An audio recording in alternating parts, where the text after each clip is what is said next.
Cars are extensions of our personalities. At least that's what the marketing people tell us. And to some point, they're right. We do care about how others see us, so our cars do the talking. However, that marketing thing can often fail, miserably. And the message our cars give out just ends up being embarrassing. Welcome to another Top Cars TV countdown as we rank the top cars you really don't want to be seen in. Number 10. C+C is clearly a car for girls, but Nissan went too far, or rather, too young with it. First of all, it's pretty as a mop's dog, which is just plain ugly, okay? It's also slow, pathetic, and all that, but it's one of the rare cars that comes out of the factory in the color pink. Now, that's important because who would want a pink car? If you're old enough to be driving this, you should be old enough to stop with the Barbie nonsense. Grow up, Missy Boo Boo. And if you're a guy driving this car, then you're asking to be laughed at. Number 9. PT Cruiser was at the forefront of the early 2000s modern retro cars. So if you wanted to get one, you had to wait in line for this cool car. However, since then, a dozen of other retro cars were introduced. All of them more youthful, exciting, and invigorating. Suddenly, PT Cruiser was driven only by the people who had an erectile dysfunction and still remember the original bosomy cars with wooden panels. Now it's just too oldie looking and oldie performing to excite anyone. And if you inherited it, I'm sorry for your loss of dignity. Number 8. They claim that Cygnet was conceived, designed, and built as a true Aston Martin. Bullshit. It's a Toyota IQ with some fake vents, leather interior, overpriced posh cushions, and 5 times the original asking price. The reason for this stunt was to meet EU emission requirements because all things Aston builds are with big, great V8s and V12 engines. And that's the problem. You can't say to anyone with a straight face that you'll come and pick them up in your new Aston Martin. People will be expecting James Bond to show up, not to burst out laughing when you roll down in this. Number 7. It's a Mustang with a 4-cylinder, 88 horsepower engine that takes 13 seconds to reach 60. The reasons behind such pathetic numbers are the 70s oil crisis and eco-regulations that left Ford with no other choice than to castrate the Mustang.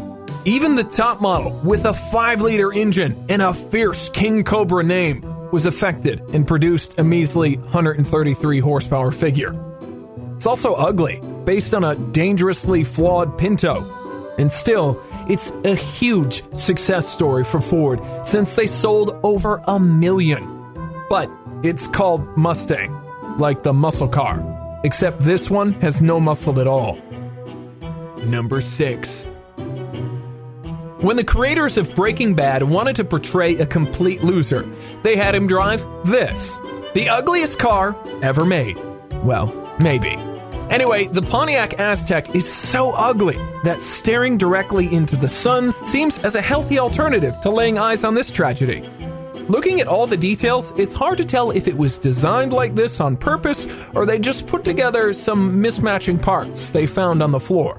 It's crumbled, hunchbacked, and perched on wheels from a piano. Aztek may be cleverly practical, but the ugliness is hard to ignore, and that makes it the Crocs shoes of the automobile industry. Number 5. Americans really don't like this car, and probably because some of them are outright larger than it. Also, it's designed to be very Euro chic, but it ended up looking more like a chewing gum stuck on the bottom of your shoe.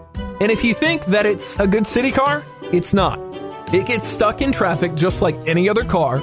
A parking spot is either free or it's not, and that 36 cubic inches engine has to work really hard just to take off of the line.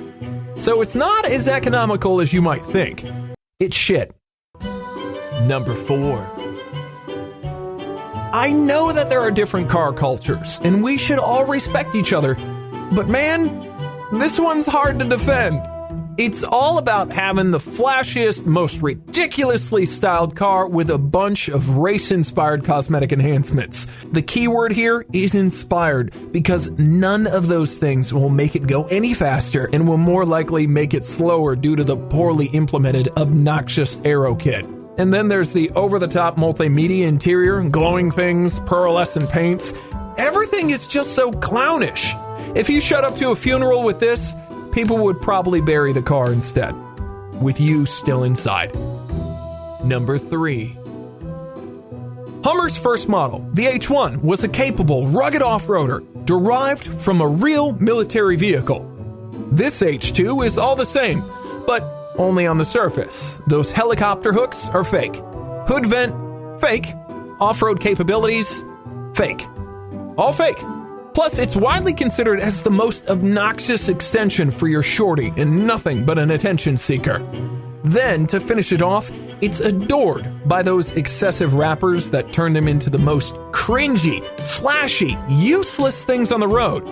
They see me rolling, they hatin'. More like they see me rolling, I see them rolling their eyes. Number 2. Is it an electric car, or four-wheel moped, or banned altogether? Depends on which country you ask. But it was one thing for sure, a cheap motoring solution from India. So don't expect Mercedes standards for quality control or safety. Anything close to the top speed of 50 miles an hour, and you would be driving in a disintegrating plastic coffin. But all that didn't stop it from being the best-selling electric car until the year 2009. Thanks in part to British vegan eco-mentalists. You know, people who think that all-natural, organic armpit hair is cool. It's not, and neither is this thing. Number 1. The 4x4 Squared is one of the coolest cars on the road today. So how can a super luxurious version be so bad then? Well, it all comes down to one very significant detail. The back has a drop top. That exposes you to the outside world while your private chauffeur is driving you around. And people would be wondering, who is that important person, displayed for everyone to see as he looks down on us? Kind of dictator? Royalty? The Pope himself? I don't know about you, but I would be embarrassed because admiration can't be bought. It has to be earned. Agree with the picks? Let me know in the comments and subscribe for more interesting videos from TopCars TV.